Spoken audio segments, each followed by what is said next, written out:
সবাইকে নমস্কার। আজকে সরাসরি এডিসি ভিলেজের মধ্যে আমাদের উপগ্রার আইডিওলজিকে ভালোবেসে এবং চিত্রমাতাকে সাপোর্ট করে আজকে আমাদের বিজেপি ভাই এবং সিপিএম ভাইরা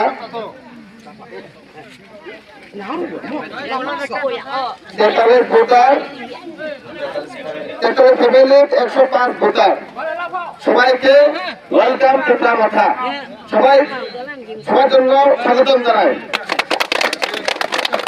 এবং এই জায়গায় যারা যারা আজকে ভোটারকে ভালোবেসে এবং টুকরা মাথাকে ভালোবেসে এসেছেন, আপনার পাশে আমরা সারা জীবন আসি, আপনারা আমার উপর আমরা থাকবো এবং যে কোনো সমস্যা আপনারা আমাদেরকে বলতে পারবেন।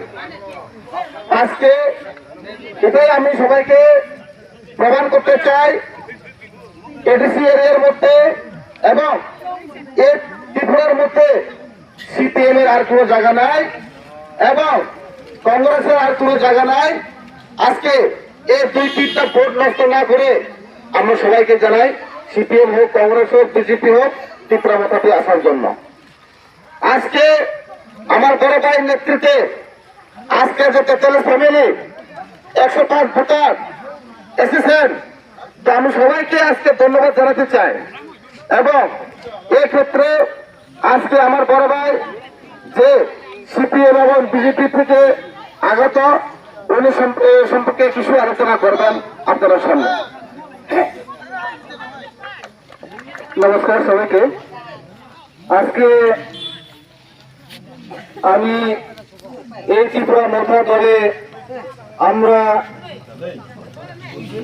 জয়েনিং করেছে, উদ্দেশ্য হচ্ছে আমি বিগত 2017-তে বিজেপি হয়ে কাজ করেছিলাম, কিন্তু বিজেপি আসার পরে আমি নিজেই এই শিলাছড়ি পঞ্চায়েতে আমি মনিটরিং সদস্য হিসাবে কাজ করেছি। আমি 3 বছর কাজ করার পর আমি 2023 নভেম্বর 1 তারিখে আমি বিজেপি পার্টি থেকে অবসর নিয়ে আমি বেরিয়ে এসেছি। কারণ হচ্ছে মনিটরিং সদস্য হিসাবে কাজ করেছি আমি 3 বছর কাজ করার পর আমি 2023 নভেম্বর 1 তারিখে আমি বিজেপি পার্টি থেকে অবসর নিয়ে আমি বেরিয়ে এসেছি। কারণ হচ্ছে আমি বিজেপির মধ্যে যাই দেখা যাচ্ছে, বিজেপি পুরান কর্মীরা তাদের কোনো সম্মান নাই, যারা নতুন আসবে তাদেরকে সম্মান দে, যারা টাকা পয়সা থাকে তাদেরকে সম্মান দে। সেই জন্য আমি এই বিজেপি 2023 সালে আমি 1 নভেম্বর মাসে আমি বিজেপি থেকে আমি অবসর নিয়ে আছে, আমি পদত্যাগ করে আছে আমার পদটা। তো আমি 2টা বছর আমি বসে বাড়িতে রইলাম। আমাকে পার্টি আবার যুক্ত করার জন্য অনেক সিপিএম পার্টি এসেছে, কংগ্রেস পার্টি এসেছে এবং এর সাথে সাথে ত্রিপুরা মোর্চা পার্টিও এসেছে। তারপরে আমি তখনই 2 বছর কেন বসে রইলাম, আর এখন কেন ত্রিপুরা মোর্চাতে আছে, সেটা আমার একটা উদ্দেশ্য ছিল। কিছুদিন আগে এই এডিসি নির্বাচনের প্রাক মুহূর্তে আমাদের এই শিলাছড়ি সেন্টিগ্রেড মাঠে আমরা বর্তমান মহারাজা সেখানে এসেছিলাম। সেই মহারাজা ভাষণকে আমি শুনে, তার আদর্শকে আমি শুনে, তার নীতিকে আমি শুনে আমি এই ত্রিপুরা মোর্চাতে যোগ দিয়েছি। কারণ আমরা মহারাজা যে আদর্শ, যে নীতি, যেভাবে সামনে এগিয়ে যাওয়ার জন্য প্রস্তাব রেখেছে, তার সেই আদর্শকে আমি ভালোবেসে আমি আজকে এই ত্রিপুরা মোর্চাতে যোগ দিয়েছি। সেই জন্য আমি এই বলে আমি আর বেশি কথা বলবো না। আমি সবাইকে আবার নমস্কার, যারা আরো আছে তাদেরকেও আমি আবার চেষ্টা করব।